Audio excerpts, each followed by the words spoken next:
Well, good morning. It is Thursday, August 1st. Man, I can't believe it's August already. Just crazy. Very soupy morning. It's been raining for pretty much all week, on and off.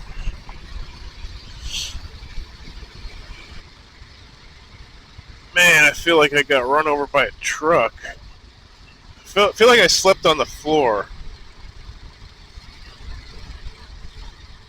You know that feeling when, like, you camp out or something and you wake up and, like, you're all sore? That's how I feel this morning. I don't know why. Maybe it's the Chinese food I had yesterday.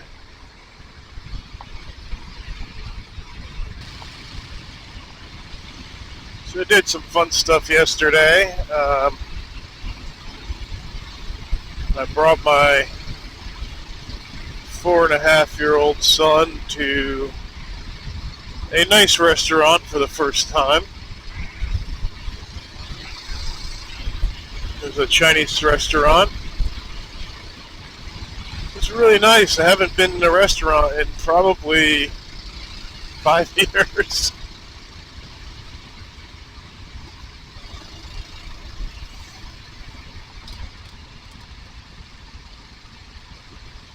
And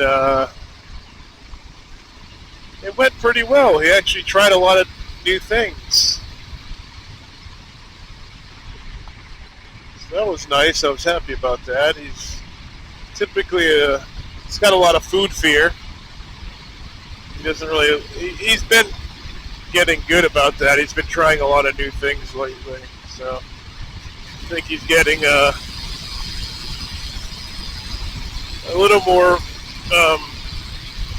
perceptive in that area. Like trying new foods is fun, and you can discover new things that you like, you know.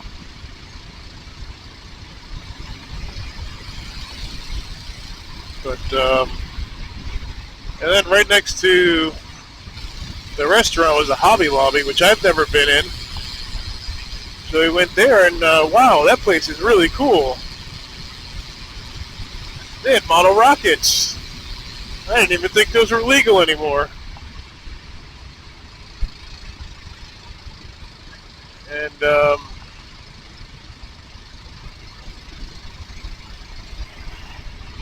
I got him a color pencil set and a big car carrier kind of transport truck that he just had to have. And I love buying him toys. I love going to the store and seeing them get excited about toys. I remember when I was a kid, we didn't have a lot of money, so like we go to the store and I would always like want toys. And most of the time, it was, you know, no, that's too expensive. But you know, occasionally I'd get something. But just remember that feeling. I remember not liking that feeling, so I don't know. I guess I kind of spoil my kids a little bit. I like toys. You know, I think that's the big thing. I still like toys. I ended up getting my my youngest son, his brother. He's 3. I got him a little train set in a box. I thought it was either going to be amazing or total crap, but it seemed like a really cool idea. So we brought it home, and after, you know, after his nap, I said, "We'll play Daddy Got You a Present," blah blah blah. So anyway, took it out, set it up, and man, that thing's pretty cool. Really cool. mean, it works pretty damn good. It's battery operated. There's no controls or anything, but so we just kind of sat there, laid there on the ground on his floor in his bedroom, and just like watch it go in circles for like 5 minutes. It was really kind of relaxing and nice. He was all smiles. But it made me remember that I had a little train set when I was a kid. I totally forgot about that. I don't remember the scale. It was small, but it had, I remember having to go to this, I think someone like handed it down to me or something. Like my friend's dad or something. And I remember having to go to the hobby shop. I think it was in Wallingford, Connecticut at the time. The shop. We lived in Cheshire. And I remember having to buy like those little railroad tracks with like the little metal sleeves that you connect them with. So I don't know what brand it was. I don't know what scale it was. I remember the engine was red. It was small though. It was. I don't even know what the scales are. I mean, I just briefly looked a little bit. And the last, yesterday, yesterday, this morning and yesterday, see what was out there. And they got that little Bachmann set, which is kind of cool. I don't really care for the tracks, those easy tracks or whatever they call them. They kind of look ugly. They don't look like real tracks. Looks like a race car track, But that wouldn't stop me from buying it if it's good. Not that I have the room for it. I've got so many hobbies already, but it just kind of reminded me that that kind of stuff is cool, I'm not really into trains, but I do appreciate them. The technology and engineering and whatnot. And train sets are just pretty, really cool. I like those little mock-ups, even when we're playing Dungeons and Dragons or whatever, building like a landscape like that's always really cool to me.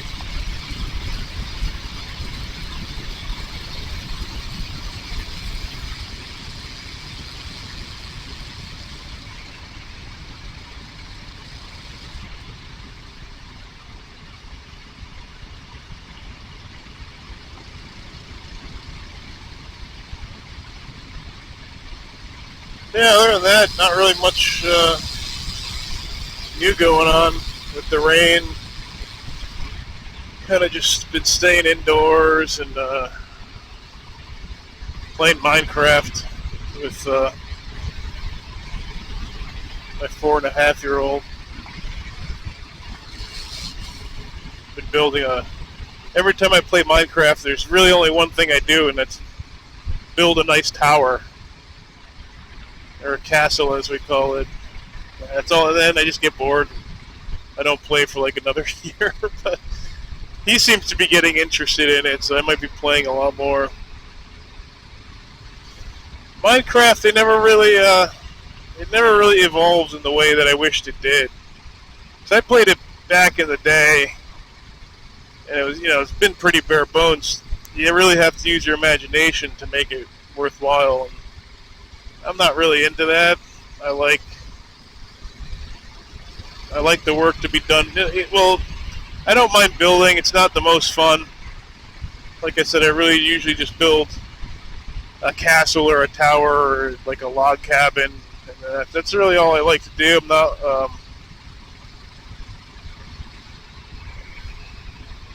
I don't really care for the building creativity aspect. The creative building aspect, which is like 90% of the game. Anyway, so like, it kind of annoys me that they still don't have like any furniture, or like nothing nice to furnish your house or whatever building you make. You have to make it all out of blocks, and it just looks awful. I mean, some people can do it good, but it takes more time than I think it's worth. My other favorite aspect of Minecraft, well, my number one favorite thing of Minecraft is just mining.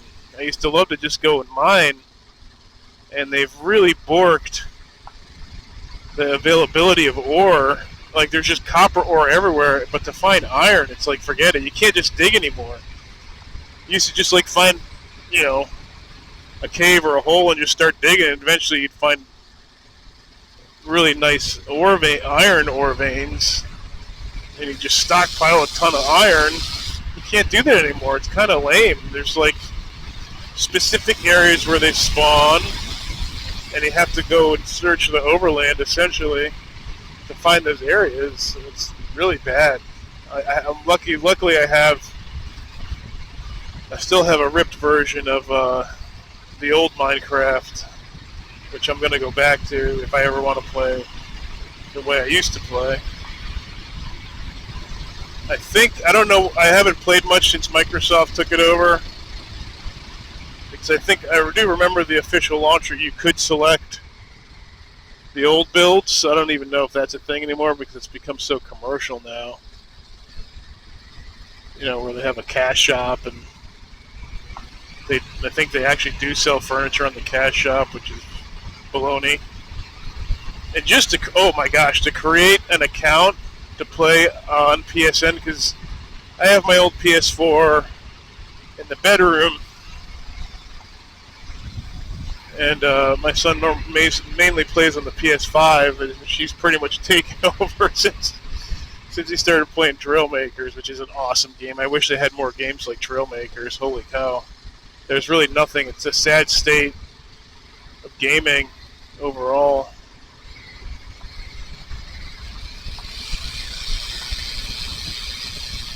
Because there's just so little in the realm of educational stuff. It's really sad.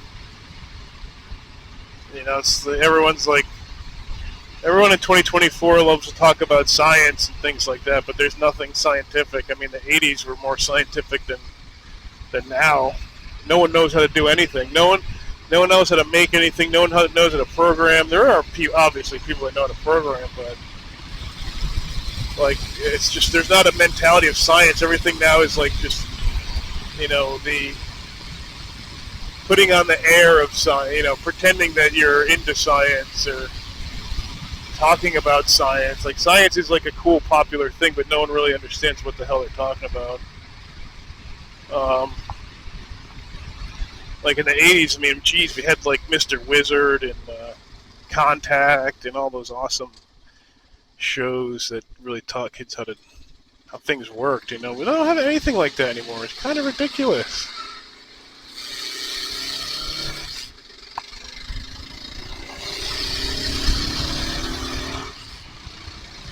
Really sad.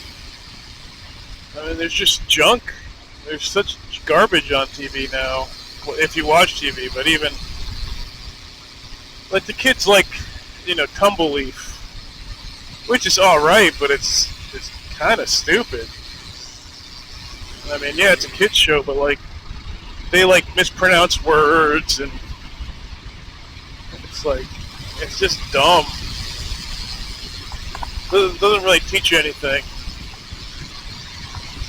Now, to be fair, when we were growing up, all we had was shows about, you know, fighting. So, I mean, that's kind of stupid too, the more I think about it. Like, G.I. Joe, Transformers, you know, I mean, they were great, but it's like, why is everything, all the shows we grew up watching, why are they all about violence? Like, it's actually a foreign concept to kids. And they don't even realize it, you know? Like how it did that. Fuckers pulling out into the other lane. People do that all the time over here.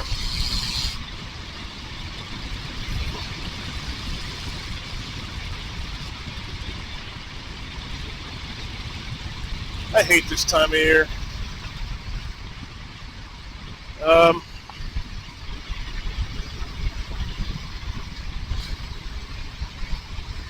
So where was I?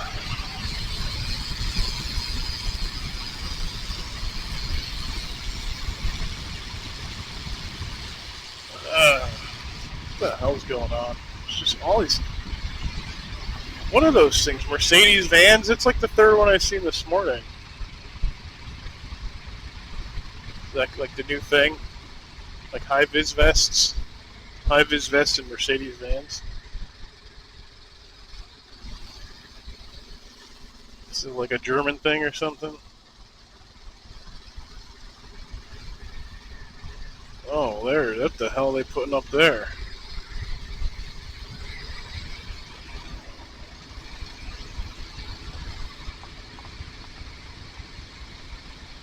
Where was I?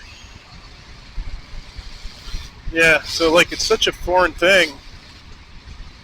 Like, because I was, I tried to get my kid into like Heroquest because that game was awesome. It's such a good game for kids, and I love playing old school D&D, not what the hell it's turned into. I don't even know what the hell it's turned into. Just a bunch of nonsense. I said to my wife, it's like the way D&D is, it's so far removed from its roots, which was about medieval fantasy. Medieval fantasy, not fantasy. So now it's like just pure fantasy, and it's like I might as well just play a game about, somebody made out of paper, because like there's no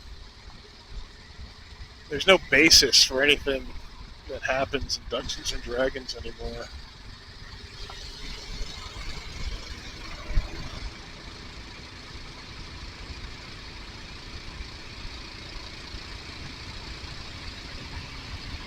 Just too much fantasy, and it's meaningless to me. Like, I liked the medieval stuff, and trying to keep it somewhat based on that historical reality. But now, like, ever since 3rd edition, it's just been like, just gets stupider and stupider. And like, the weirdest people are into it now. So it's like they've completely taken over D&D, but not for me, man. I still have all my old AD&D 2nd edition stuff. I have piles of source books that I collected when they were all, on clearance. I knew the value of them at that time, and I just buy up any of them I saw. I mean, they were as cheap as like $5 a book at some of the hobby shops,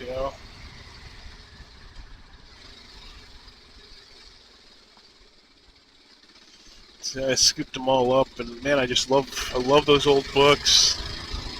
The look, the smell.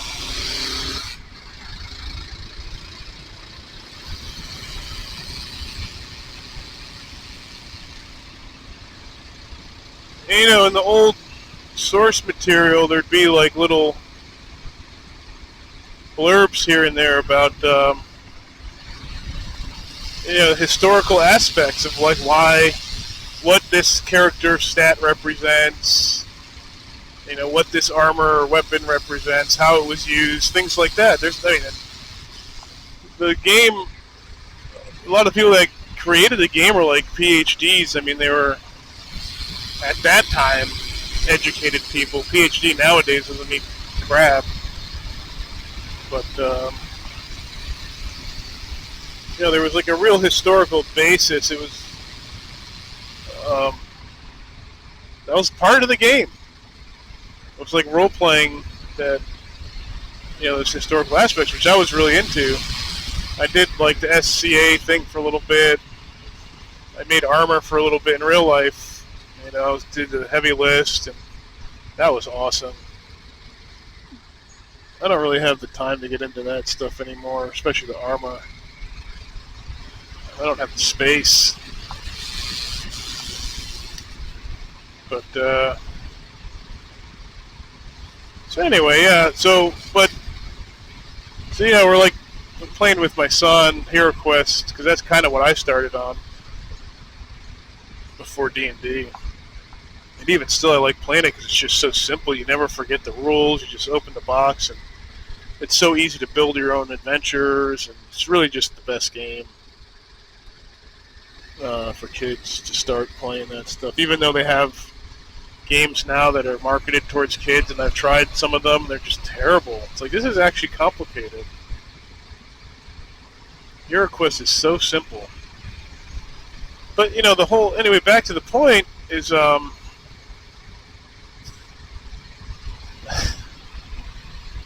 the... goblins and swords and fighting. It's like, they're such foreign concepts to children. And I never realized that. To me, it seemed like second nature because we were raised on swords and goblins and orcs and things like that. But like, to a smart little kid who's more interested in science and mechanical things and electronics, really, he loves electronics, anything electrical, lights, switches, things like that. Like, trying to teach him about this fantasy, I almost feel like I'm the baby. It's like, Dad, what is this dumb crap, But like, the fighting thing is really a foreign concept to little kids. And it's like, is that a good thing or a bad thing? I don't know, because like, violence and fighting is a part of reality. It's it might not even be a bad part, or it might be a good part of reality. It's a necessary part of reality, So they have to learn that at some point. But it's interesting to see that kind of clean slate, Maybe human beings really aren't evil. Maybe we're made to be evil. Maybe it's systemic. Well, the reality is never going to go away, so you got to learn to fight. I'm slowly teaching my kids that. I have a punching bag downstairs, and I showed them how to make a fist and how to hit it properly without hurting yourself. Jeez, this is a crappy corner. It's hot.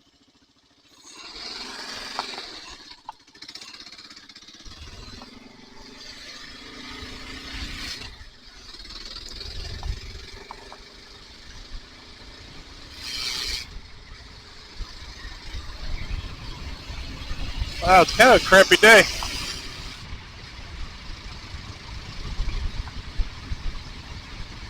I think they're saying it's going to be 90 tomorrow. Not the heat though, it's just so humid. It's very wet.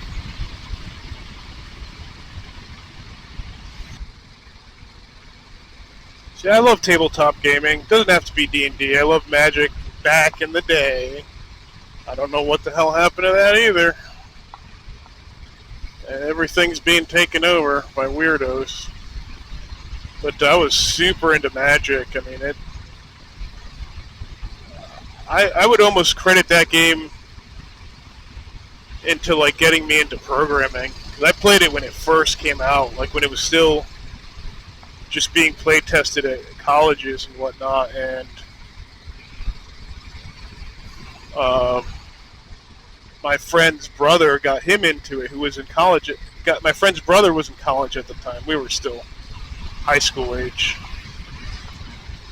And so he got his brother into it. So we literally like played it like when it first came out. And I think I have a lot of the old cards. I've got all the dual lands, and I wonder if I should sell them because of how much they're worth. But see, I've always loved gaming. I love D&D, but I like playing it my way. I don't really like. Here's my thing with D&D: Dungeons and Dragons. There has to be dungeons and there has to be dragons. Now, me and my wife are very different. My wife's a very good DM. She's very knowledgeable. She's been doing it for a long time.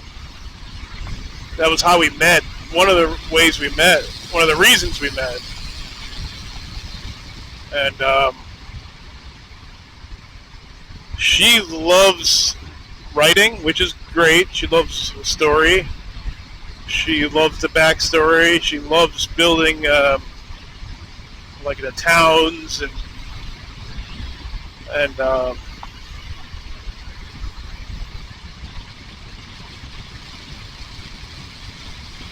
lot of overland stuff, a lot of yakety yak before you get into the action. And for me, I've realized over the years that I just don't enjoy that. It's very boring for me. I like the number crunching.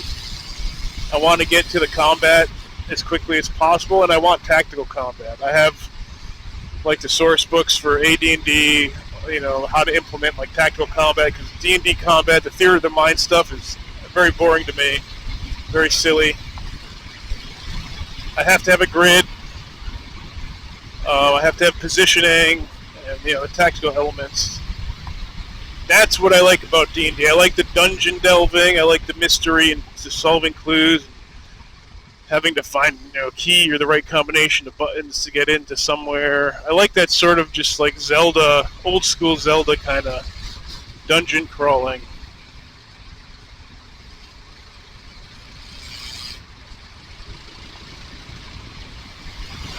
Not as much into the story, although I like a basic plot. So all that being said, it's been kind of a struggle. Not a struggle, but it's been not as easy as I thought it would be to get my son into that kind of stuff. And I've been doing, wacky, imaginative kind of things to kind of grab his attention. One thing that, because he likes the story, obviously. And one of I think the most fun he had recently was, we did a little bit of that Adventure Begins, that little D&D board game kind of thing. And there was a scenario there about rescuing a unicorn.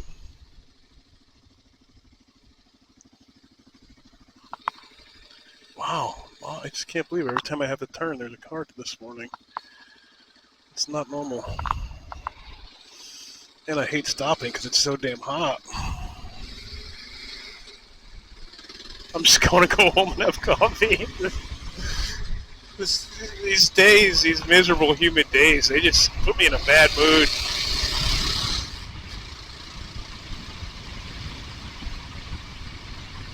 I noticed the bike doesn't run as good, too, when it's really humid.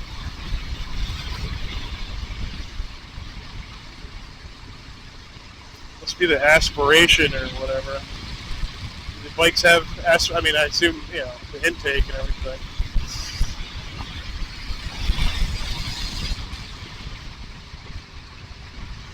But yeah, so like with the unicorn, he came up with this whole story. It was really amazing.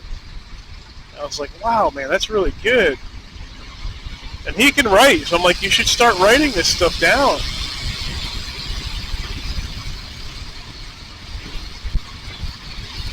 Make a little story,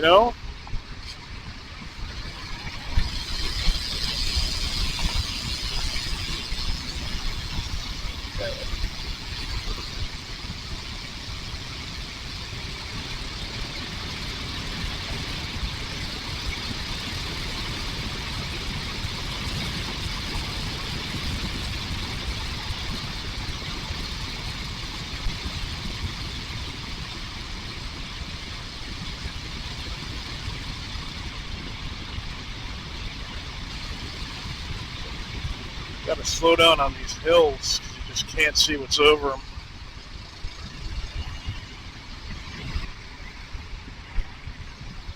I've got the rivet downburst.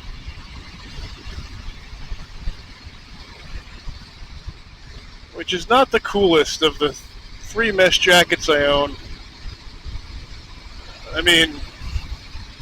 I think actually the Climb Induction Pro is the best ventilated, even though it feels the heaviest weight-wise, but, I could be wrong. It could be the Hawk. I haven't worn the Hawk since I got the Induction Pro, so it is a decent jacket. It's nothing compared, it'll protect you. without a doubt. The material is definitely thinner. Whether or not that's good or bad, I don't know. It seems adequate. I've seen pictures of people that have crashed in it, say it saved their skin, so.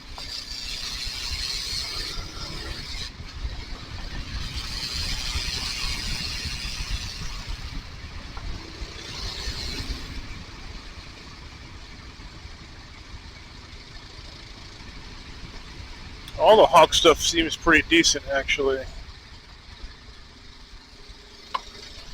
I originally wanted to get a pair of those pants. You know, the ones that only come in white. But they just don't have big enough. They have them, but they're always sold out. But I did get them to feel them. Like, they were too small. I had to return them, but I actually bought a size, I think it was said 40 to 42 waist, and they ended up sending me a 28. Like, what the hell? And then when I checked to try to order the right size, they were all sold out already. So I don't know what the hell happened there. It was Amazon. Amazon happened. I don't know. But, I mean, they feel substantial. They don't feel any less capable than any of my more expensive pants. So maybe that's why a lot of people actually wear those. Word of mouth, I guess. People know they're decent. For the price, you can't beat them.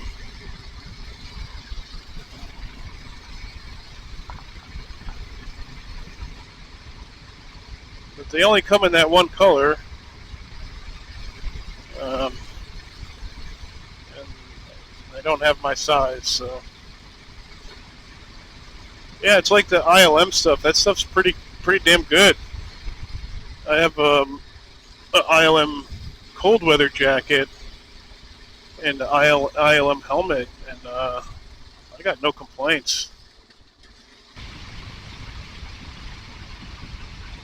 It's a nice looking hawk. A lot of hawks and falcons are on there, and the occasional eagle.